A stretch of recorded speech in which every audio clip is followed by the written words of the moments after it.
Alright, firstly, let's take the supply drop.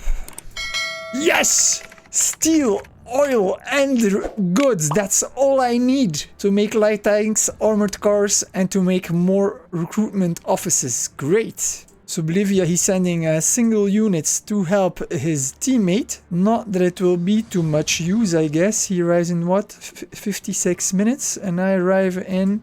nice. I'm gonna make it. And now that I have this province, I can go faster. There we go. These tanks, let's send them over here. He's trying to capture back the provinces of his ally. He's going to fail. Bolivia is in a coalition together with North Argentina, Peru, and East Amazonas. And East Amazonas is getting invaded by Brazil, and Brazil is also attacking Goiás. He's ambitious, we would say. East Brazil is getting eaten away by Maranhão and Sao Paulo. Those two are in a coalition with North Brazil together with Venezuela and Colombia. I think things are gonna get really interesting in South America pretty fast. Now that I've got steel, let's build rural industry. One over here, got another over here, because I'm gonna need steel, that's a fact. Let's go to my province administration now. I'm also gonna need a lot of rare materials in this game. So let's build over here an industry as well. There we go. And let's also build rural industry over here. Good. And then also let's do the same in my rare material over here. Build.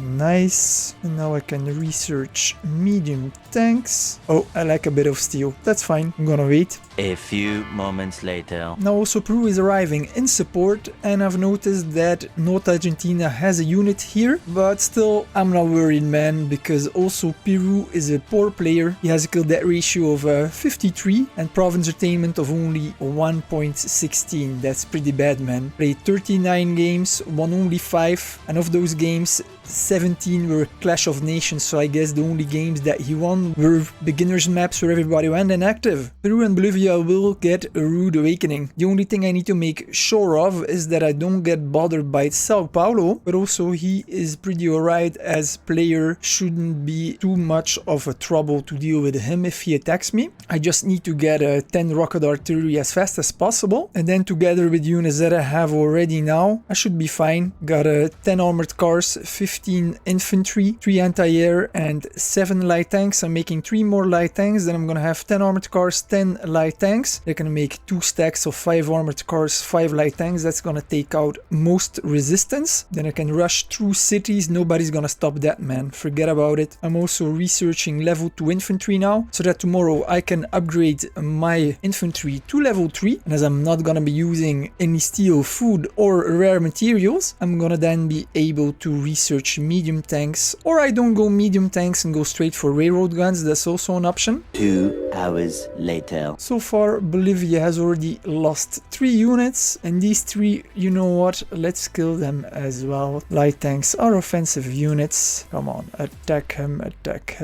you can do it. Bam, gone. I'm gonna stack these 2 together, and then we're gonna continue our way. However, here I cannot continue my way because there are 4 infantry over here. Infantry, they get a bonus in the forest, so they deal 29 damage versus unarmored units, and even versus armor 14.1 damage. That is not what I want. They get a 15% home defense bonus, and then in the forest they get 20%, so that's 35% bonus. No way I am attacking that. No. We're gonna send them back. Can always group up and then attack later. I'm gonna send them around. There we go. And then this stack over here, I can send it around like this and then like there. I'm gonna stack up all these units to attack those 4. That's a fact. No need to have unnecessary losses. Another light tank in production. That will be the last one to have 10 if I have counted correctly. I've got 9 now with the last one in production. That is perfect. So I don't need any more steel to make light tanks, which means that now I can upgrade recruitment offices, and my food and goods build is gonna be 2 recruitment offices level 2 and 3 on level 1. That's not bad for day 2.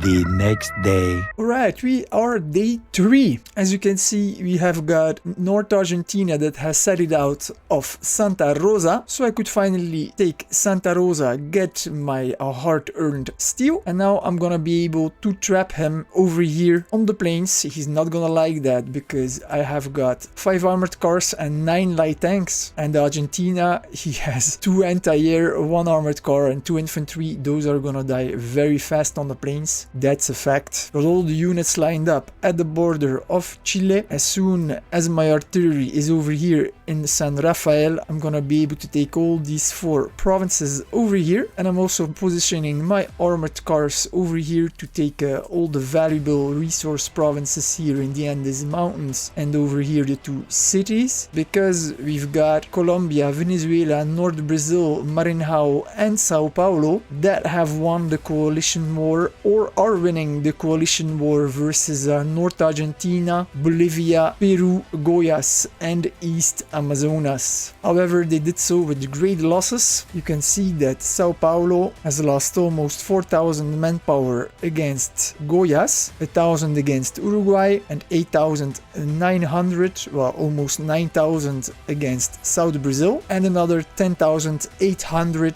against East Brazil. I mean, that is a lot of units that he has lost, man. That's tremendous. That's more than 20k. That's more than your starting units. Maranhão has lost 300 versus Goiás, 2,200 versus North Goiás, 8,800 against East Brazil. So Maranhão did a bit better. He lost about 12k manpower. North Brazil has lost 11,000 against East Amazonas, 2,700 against South USA, 420 against Bolivia, 2,500 against North Brazil, 4,400 against Peru, and 5,850 against Guyana. That makes a total for North Brazil of 17,000 manpower that he has lost. However, he has the biggest economy by far. He also leads by points. But if you have no army to protect your territory or your economy, then that doesn't serve a big purpose, right? Venezuela is in better shape. He only lost 2k against East Amazonas. Then again, at day 1, he shared the message, I've bought 100k gold, how to better spend it, can someone tell me? So he might actually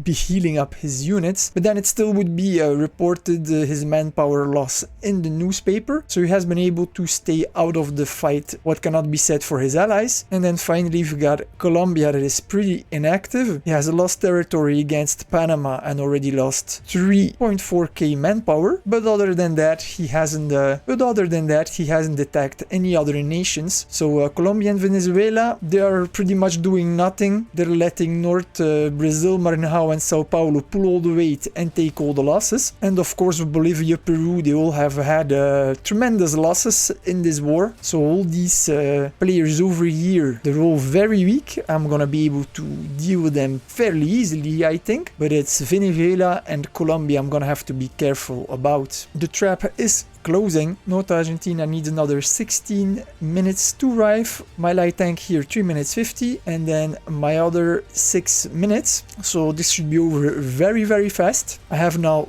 2 rocket artillery. My rocket artillery research was supposed to be done at 4 o'clock 17 minutes. I wanted to put an alarm, but my wife is very tired, so she didn't allow me. However, I woke up a bit past 2 a.m. during the night, and so I've used booster cards to speed up the research for 2 hours so that I could produce rocket artillery while I was sleeping. So that's why I have 2 rocket artillery right now. Usually at day 3 you still have your second rocket artillery in production, as it takes 4 hours and 15 minutes to produce them and the research is 17 hours. So at day 3 your second rocket artillery should still be in production for another hour and a half, which is not my case. I've been installing electricity in my garage today and I just wanted to leave for a run when I noticed this on my coast, man. Do you see that?